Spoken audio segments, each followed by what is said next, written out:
Yeah, I was really sick yesterday, last few days. Actually, almost 2 weeks ago, I was really sick with the sinus infection, so I got over that. And then yesterday, I started getting sick again with vertigo, and I need to go see some doctor or something and get that, show me how to do that Epley maneuver to get rid of that crap that causes the BPPV.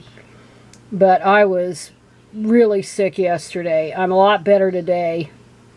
I've got my balance back and everything, but I got to go back to work this week. So by the time this thing's uploaded, I'll probably be already back at work. But there was a lot of shit that happened last week, and old Trump got indicted, and so he'll be arrested or whatever they're going to have him do this week. And several people are rumored to be throwing their hats into the ring. Now, old Asa Hutchinson is one guy that announced today, and I think old Josh Hawley, I think that, and that guy was actively or cheering on the January 6th idiots. That guy was. And then he was so brave he ran for cover. And that was shown all over the place. Mr. Manhood himself. So that's a rumor. But, you know, I don't know why Asa Hutchinson didn't just use his first name, which is William. Now, I get it. His brother Tim, who was a senator, why he used his middle name, because his first name was Young Tim Hutchinson.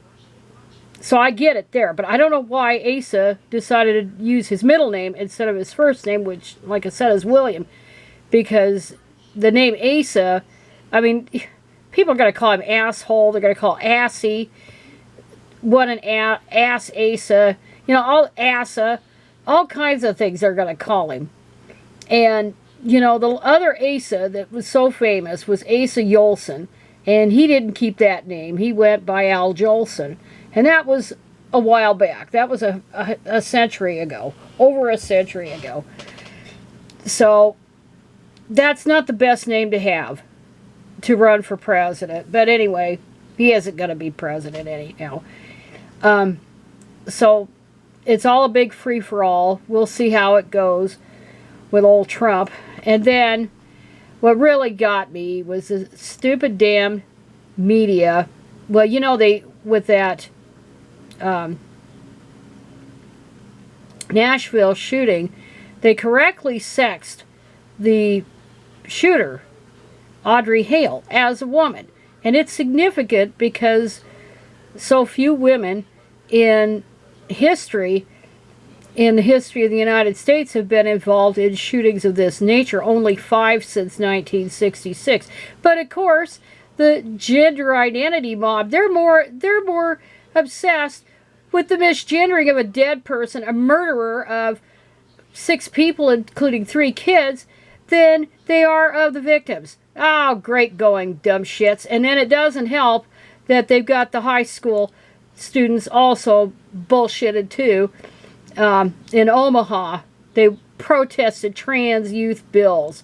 Those bills would protect girls from perverts in their spaces, like in restrooms and stuff. Boys would protect them from male cheaters in their sports, and to protect teens in general from quackery, medical quackery and surgical mutilation, which renders them sterile. And these dumb shit kids have no idea what the hell it is they're supporting. They think there's a real legitimate minority here, and it's not a legitimate civil rights movement. I've already talked about that, and my battery's starting to run low.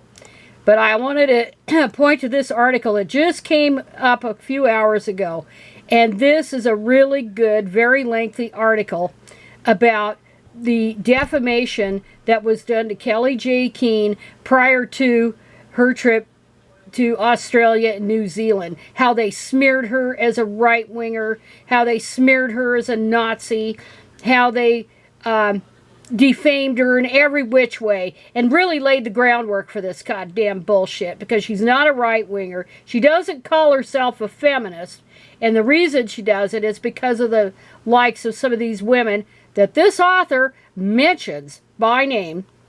I'm not going to, but the culprits know who they are. All because they're envious. Because Kellie-Jay Keen got a lot done. She's very articulate. She's brave. She doesn't give a shit. Mostly she doesn't give a shit. And few women can afford not to give a shit because they have jobs they have to go to. They have lives and stuff. And they can't tolerate, you know, the glare of publicity. But this woman can. But she almost had her life done in with that crap down there in Auckland. But this article is really good. I hope everybody will take a look at it, because I'm going to put it in there. I've got my batteries running low, so I've got to get off of here. But why the trans mob decided to defame her? Well, they had big help from the likes of Women's Place UK and other so-called feminists early on. And so they've got a lot to answer for on their campaign of defamation. And I think KJK is going to press charges against that guy that poured the tomato juice or whatever the hell it was on her head. And last I heard, he was in New York. So I don't know if he's going to ever be made to pay for what he did. But anyway, we'll have to wait and see on it. But I wanted to point this long article before I run out of batteries here. And it's almost like a New Yorker length article, but it's well sourced. And the author names names. Yeah, the Tommy Robinson BS, the Heritage Foundation BS, and she didn't even speak on the panel. She was there to watch the panel. And they were not hired by, none of them were hired by the Fair Heritage Foundations, because nobody on the left side of the spectrum would even offer them a forum. That's why. If you're going to bitch about it, bitch about the so-called left organizations that refuse to give women a forum to criticize this nonsense. So anyway, that is going to be it for me for today.